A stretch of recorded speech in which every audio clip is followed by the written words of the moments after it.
The Maya civilization, flourishing from 2000 BC to the 16th century AD, left behind an array of monumental structures with the grandiosity and precision that continues to astound the modern world.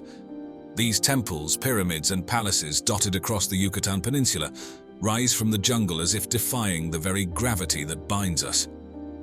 The intricacy of the Mayan calendar, their written language, and the astronomical alignments found within their architecture pose the question, was this the work of mere mortals, or could there have been otherworldly assistance? Take, for example, the Temple of Kukulkan, also known as El Castillo, in Chichen Itza. On the spring and autumn equinoxes, the play of light and shadow on the pyramid's staircase creates the illusion of a serpent descending, symbolizing the feathered serpent god Kukulkan. Such a sight begs the question, how did the Maya acquire such complex astronomical knowledge? When we delve into the heart of the ancient astronaut theories concerning the Maya, we encounter a rich tapestry of art, architecture, and myth that seems to some to extend beyond earthly origins.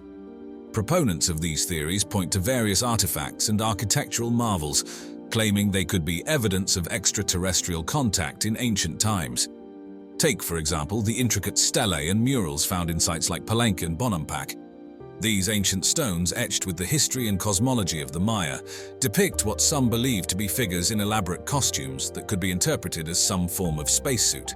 Particularly the sarcophagus lid of the great ruler Pakal of Palenque has been at the center of alien speculation. The carving shows Pakal in what appears to be a reclined position, surrounded by what could be construed as machinery, perhaps even a spacecraft. Skeptics, however, argue that this is a depiction of the Mayan world tree and Pakal's descent into the underworld, part of the Maya's rich iconography and storytelling. Another piece of the puzzle is the Maya's apparent obsession with the stars. Their pyramids, like the ones found in the city of Uxmal, were not just tombs or temples, but were also aligned with celestial bodies and events. For the Maya, Venus was more than just a planet. It was a harbinger of war and a timekeeper for the cycles of their leaders and agriculture.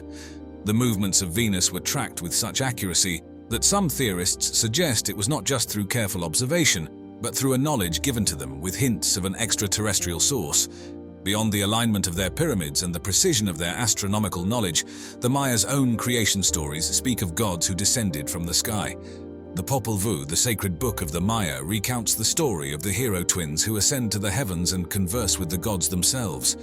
For those inclined to believe in the ancient astronaut theories, such texts are not merely myth but a historical account of alien visitation. This blend of sophisticated knowledge with legends of gods from the stars creates a fertile ground for theories of ancient astronauts. It's a captivating idea that once upon a time beings from another world looked upon Earth and chose to impart wisdom to the ancient Maya, helping to create one of the most enigmatic civilizations known to history. The Mayan calendar is a testament to the complexity and sophistication of Mesoamerican science and cosmology, an intellectual heritage that continues to intrigue and baffle scholars and enthusiasts alike. This ancient timekeeping system is far more than a method to mark the days. It is an intricate web of cycles and epochs that interlock with the movements of celestial bodies, deeply rooted in Mayan mythology and worldview. One of the most famous aspects of the Mayan calendar is the long count, a cyclical calendar that spans roughly 5,126 years, ending on a date that many have associated with December 21, 2012.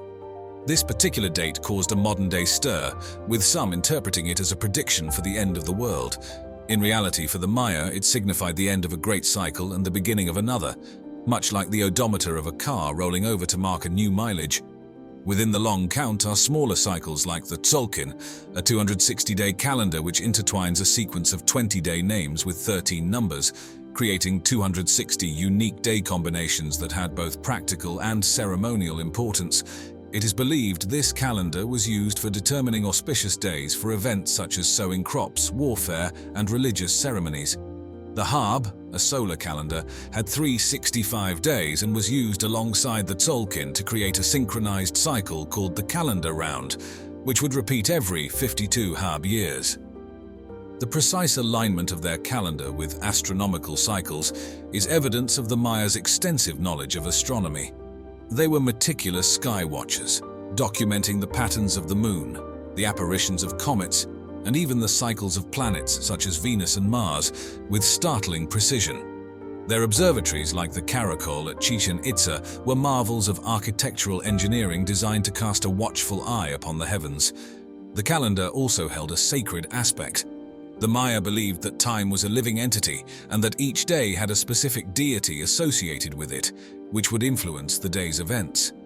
The interplay between the days, the deities, and the celestial bodies formed a complex religious system that permeated every aspect of Maya life, from agriculture to leadership and identity.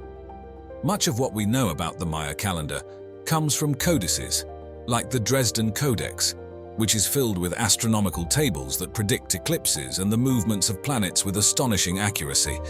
It's this mastery of the cosmos, encapsulated in their calendric system, that has led some to speculate about the origins of their knowledge. Was it the result of generations of careful observation, or, as some suggest, could it have been influenced by otherworldly sources? In the dense jungles of Mesoamerica, the ruins of the Mayan civilization whisper secrets of their advanced understanding of astronomy and the cosmos. Among these secrets are the astounding alignments and architectural anomalies that go far beyond aesthetic design and delve into the realm of the celestial. Take, for instance, the Pyramid of Kukulkan at Chichen Itza.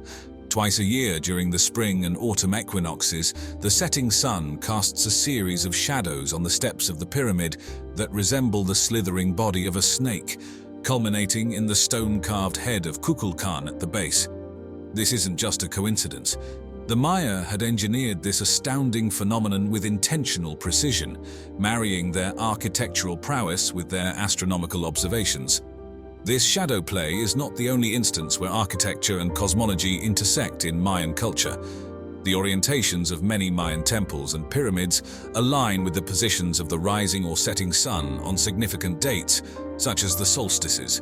Some buildings are positioned in such a way that they frame the moon at its northernmost and southernmost zeniths. These structures served a dual purpose as both places of worship and sophisticated observatories that charted the movements of celestial bodies with an accuracy that rivals modern methods. But the anomalies don't stop at solar phenomena. The Maya had a particular reverence for Venus, a planet they associated with the god Kukulkan, and many of their ceremonial complexes seem to align with the cyclical appearance and disappearance of Venus in the night sky. The Dresden Codex, one of the few surviving pre-Columbian Maya books, contains detailed Venus tables that predict the planet's path with an error margin of just 2 hours every 500 years. Another anomaly lies in the city of Tikal, where a series of temples align perfectly with the stars of the Orion constellation. This configuration is not accidental. The Maya believed that the dark rift of the Milky Way, which they called the Xibalba or Black Road, was the path to the underworld, and the Orion constellation played a key role in their cosmology. Even more curious is the city of Copan, with its hieroglyphic stairway that ascends towards the heavens, containing more Mayan glyphs than any other monuments in the region. The stairway itself seems to serve as a historical narrative, but also aligns with the sun on specific dates, possibly connected to the history it depicts. These architectural anomalies suggest that the Maya were not just building structures for the living or the dead. They were creating a landscape in sync with the heavens, a sort of dialogue between the earth and the sky. Each building, each city was a note in a grand cosmic composition that played out across their civilization. The sophistication of these alignments and the knowledge required to achieve them prompts a deeper question.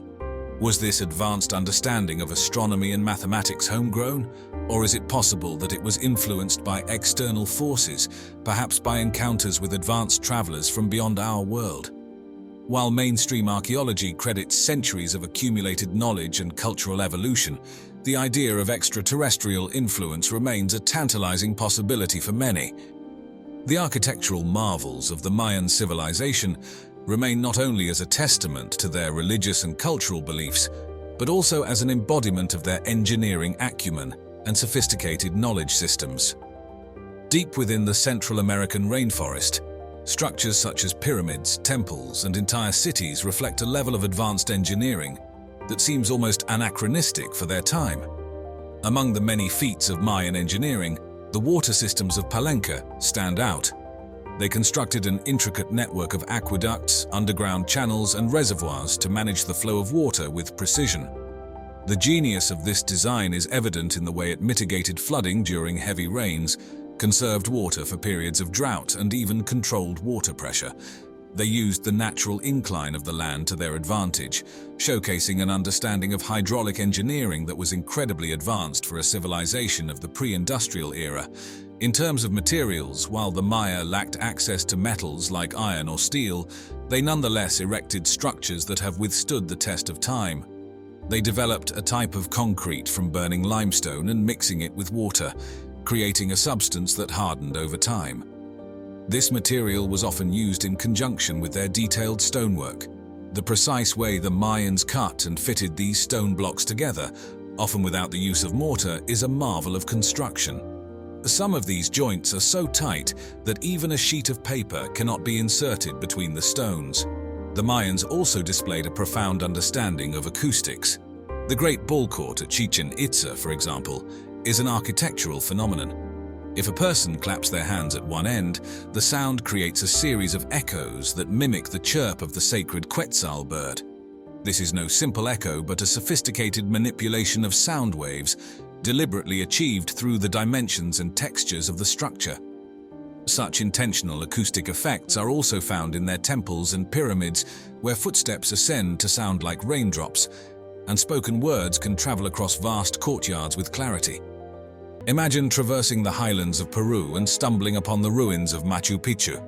This ancient Inca site, perched between the stark peaks of the Andes, is not just a wonder of the world, but also a marvel of engineering that leaves even the most skeptical visitor in awe.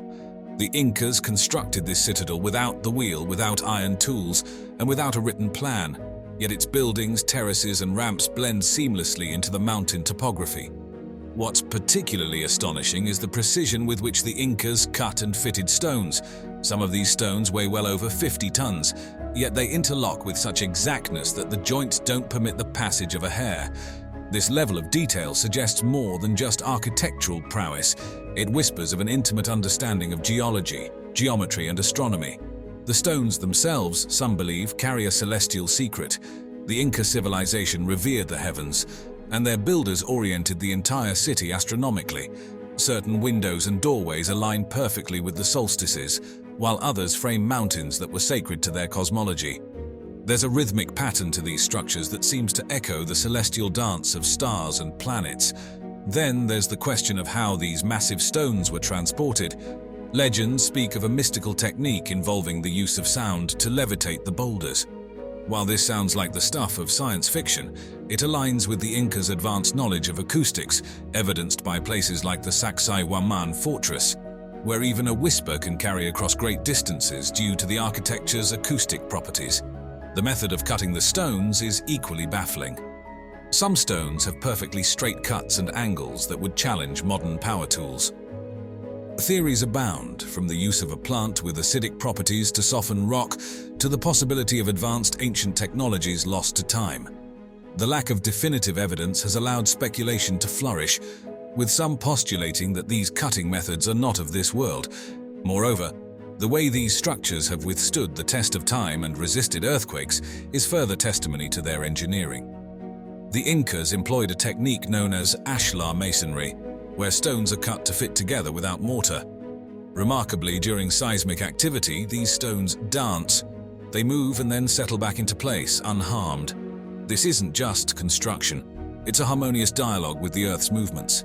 One of the most tantalizing and mysterious legacies of the Inca civilization is the discovery of elongated skulls. These cranial deformations have spurred a wealth of speculation and intrigue, leading some to propose connections with otherworldly beings or unknown practices. The Inca culture, along with other Andean civilizations, practiced cranial deformation, a custom where the skulls of infants were intentionally modified through binding, resulting in elongated shapes as the child grew. It is a tradition found in many different cultures worldwide, but the prevalence and extremes to which it was taken in Inca society have captured the imagination of historians and enthusiasts alike. To the Incas, the elongated shape of the skull was associated with beauty, status, and nobility. It was likely that the practice began as an imitation of a naturally occurring genetic trait, a status symbol that distinguished the elite from the common populace. Skull deformation began shortly after birth, when the infant's skull was most pliable. Boards and tightly bound cloth were used to gradually alter the shape of the head over time. These skulls have led to various theories, ranging from the plausible to the fantastical. Some suggest that the Incas might have been trying to emulate the appearance of an esteemed ancestor or a revered figure from their mythology. Others have taken the presence of these skulls as evidence of ancient astronaut theories, suggesting that the Incas were mimicking beings from beyond the stars. Surgical skill is another aspect highlighted by Inca skulls. Not only did they modify skulls for aesthetic and cultural reasons, but they also performed successful cranial surgeries, trepanation, for medical purposes. These surgeries often removed small pieces of the skull following trauma to reduce pressure and allow healing. The survival rate of these procedures was remarkably high for pre-modern surgery, attesting to their medical knowledge and skill. In the shadows of the Andean mountains lies evidence of a civilization that, at its peak, stretched over much of South America. The Incas, known for their sophisticated society and strikingly complex urban planning, were not just builders but artisans of the land who seemed to have a profound connection with their environment. Their architectural feats are not merely structures, they are symphonies of stone and earth, harmonizing with the undulating landscapes.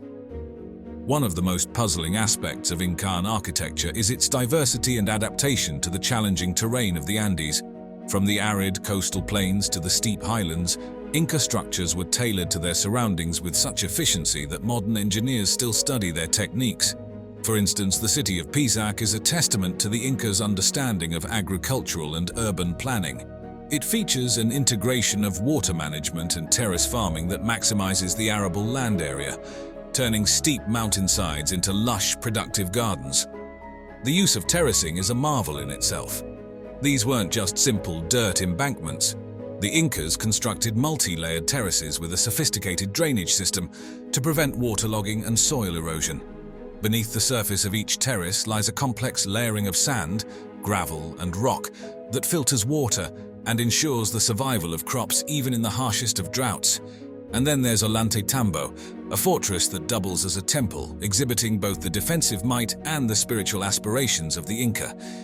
It is home to some of the most massive stones ever used in Inca construction, which were transported from quarries miles away. The logistics of such an endeavor are mind-boggling, especially considering the steep terrain and lack of wheel-based transportation. Inca stonework is yet another enigma. The precision of their cuts is so remarkable that it often appears as if the stones have been molded like clay.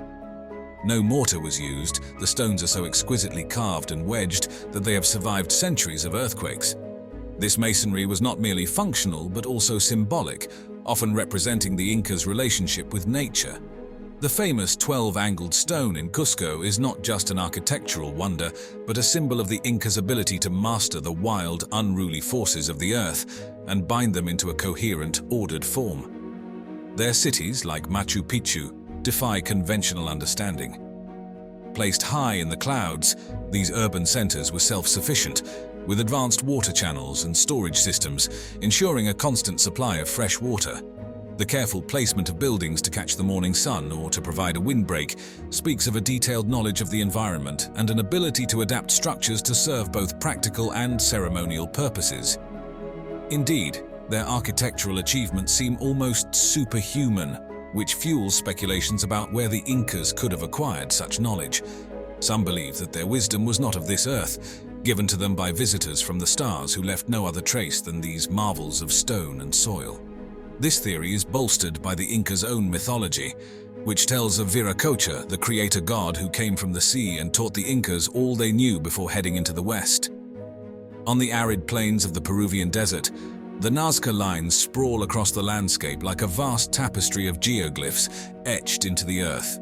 These monumental figures range from geometric shapes to zoomorphic designs, including spiders, monkeys, and even what some interpret as astronauts. Their sheer scale defies immediate comprehension, and their purpose is cloaked in mystery. Created by the Nazca culture around 500 BCE to 500 CE, These lines were formed by the simple but laborious technique of removing the reddish-brown iron oxide-coated pebbles that cover the surface of the Nazca Desert and uncovering the contrasting whitish ground beneath. Most of the figures are so large that they can only be fully appreciated from the air, a fact that has tantalized observers and led to rampant speculation about their creator's intended audience. Theories about the line's purpose range from the astronomical to the divine. One prevailing theory suggests that the lines function as a sort of astronomical calendar, with certain lines aligning to the positions of the sun, moon, and stars at pivotal times of the year, such as solstices. This celestial alignment indicates a sophisticated knowledge of astronomy and a deep need to intertwine their cultural and spiritual practices with the heavens above. Another theory posits that the lines may have played a role in pilgrimage rituals. The lines could have directed processions to sites of great ritual importance, with the shapes perhaps symbolizing animals and objects of religious significance. Imagine lines of worshippers tracing the contours of these immense drawings, a physical and spiritual journey across the sacred landscape, the lines guiding not just their path, but their meditative state. The lines have also been linked to water, a precious resource in such a parched environment. Some researchers have speculated that the geoglyphs were part of a complex system related to water worship and water conservation, with each figure potentially representing a plea to the gods for rain, or perhaps marking the location of underground water sources. The Nazca lines may be a grand expression of the community's collective struggle for survival in an unforgiving climate.